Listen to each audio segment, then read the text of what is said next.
Hola, benvinguts al canal Ban 2000.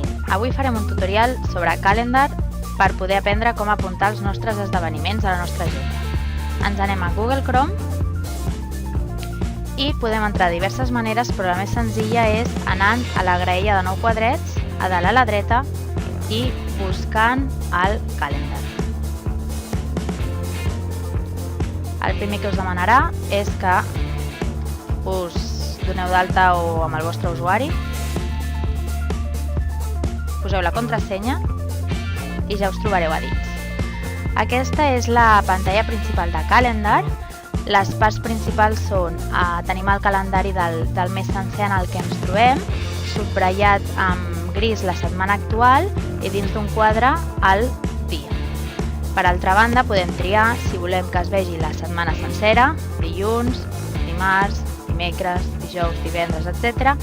O si preferim veure només el dia en el que ens trobem, sempre amb la franja vermella assenyalant l'hora en la que estem ara mateix, la setmana com dèiem, o preferim tenir una vista del mes sencer per veure com ho tenim.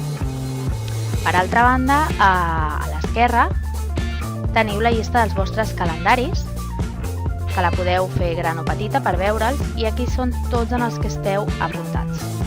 Ara el que farem serà aprendre a afegir un esdeveniment. Hem d'imaginar que avui és dia 20 de setembre, doncs demà, per exemple, tenim una prova de matemàtiques. Cliquem a sobre del dia i ens surt un quadre per fer-ho de manera ràpida. Aquí escriuríem prova de matemàtiques i aquí on diu Calendar triaríem a quin dels calendaris que tenim el volem posar. Això ens pot ser molt útil per si tenim un personal i tenim un d'escola. Si volguéssim afegir l'hora o canviar-la, aniríem a editar l'esdeveniment. Aquí podríem comprovar que hem posat el dia correcte i si no volem que ens avisi durant totes les hores, que no surti en pantalla totes les hores, descliquem i aquí sí que podrem especificar si la prova és a les 10 o és a les 9, per exemple. Aquest seria el primer pas, hi ha moltes més opcions, però les veurem en el següent tutorial.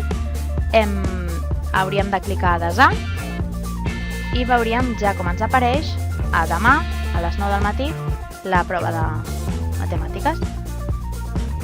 Ens veiem al proper tutorial, que serà una ampliació del Calendar, i esperem que us hagi agradat.